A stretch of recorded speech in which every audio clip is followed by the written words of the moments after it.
আসসালামু আলাইকুম। এখন আমি আছি পূর্বজেলা উপজেলা যাইরা ইউনিয়ন মৈশালী ডুবাতে ইউনিয়ন নাকি আইসি এটা আমি দেখতেছি আইসি 4-5 বছর ধরে এই অবস্থা। তে বলক দিতে জায়গা কি তে আমার কথা বান কিরকম হচ্ছে তাই এনে স্থানীয় এক মুরব্বী চাচা আছে ওনার কাছে দিলাম। আসসালামু আলাইকুম কাকু, একটু এদিকে আসবেন। হ্যাঁ বাবা, কি বাবা? আসসালামু আলাইকুম। ওয়ালাইকুম সালাম। আপনি কি এই জায়গা স্থানীয়? আমি এই জায়গার স্থানীয়। তে আপনার এই যে বলক টিভি বিচাইতেছে কতদিন ধরে? আজ 4 বছর ধরে বলকের কাজ করে। এই যে বলক ফালা আর কই যা কি করে না করে বাবা নিজে কইতাম না। ছোট মুটু কন্ট্রাক্টর দেয়া এই রাস্তার বেরিবারটা ও তো মন্ডা কনা যে মশালি টোবাটা ঠিকাইতে পারবো। কন্ট্রাক্টর তো হেলা করতেছে না। কন্ট্রাক্টর এই যে লোক আনে আনলে কিছুদিন কাজ টাজ করে তো লোক বাজে যায় গা তুই আবার এই বলক কই যা নিজে কইতাম না বাবা।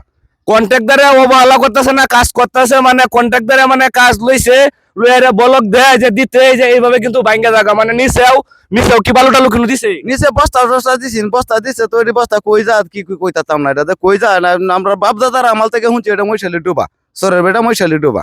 এই যে তারা যে কাজ ধরছে কাজ কি শোন না একমাত্র তারা জানে আর আল্লাহ জানে এটা কি কাজ হইব না হইব কইতাম না। বলো কই যা কইতাম না বাবা। তো এই বলকটা যদি না ফেরা তাহলে কি করতে হইব নাকি এলাকা? অতি হইব মানে এই যে এই এলাকাটা মানে সবটা বন্যায় তলে উঠবো, ডিস্ট্রিক্ট তলে উঠবো, নেত্রকোনা ডিস্ট্রিক্ট তলে দেবো। যার কারণ আপনার এই যে আমি দেখাইতেছি পূর্ব দিকে একটা আপনি দেখতেছেন এনে একটা বেরিবাদ আছে, এটা ব্রিটিশ আমলের একটা বেরিবাদ। এই বেরিবাদটা তুই ভাঙ্গা যা তাহলে নেত্রকোনা অঞ্চল আছে যে কংসে নদীর পানি মানে নেত্রকোনা অঞ্চলটা পুরাটাই কিন্তু বন্যা দেয়া মানে কয় কষ্ট হয়ে যাবো। তাই আমার মনে করেন পূর্বজেলা উপজেলা যারা কর্মকর্তারা আছে তারা দুইটা মনে করেন দৃষ্টি এবং একটু নজর দেয় তাহলে মনে কাজটা সঠিক হয়ে যাবো। এই ছিল আমার প্রতিবেদন। আমি কদম আলী বকচকর।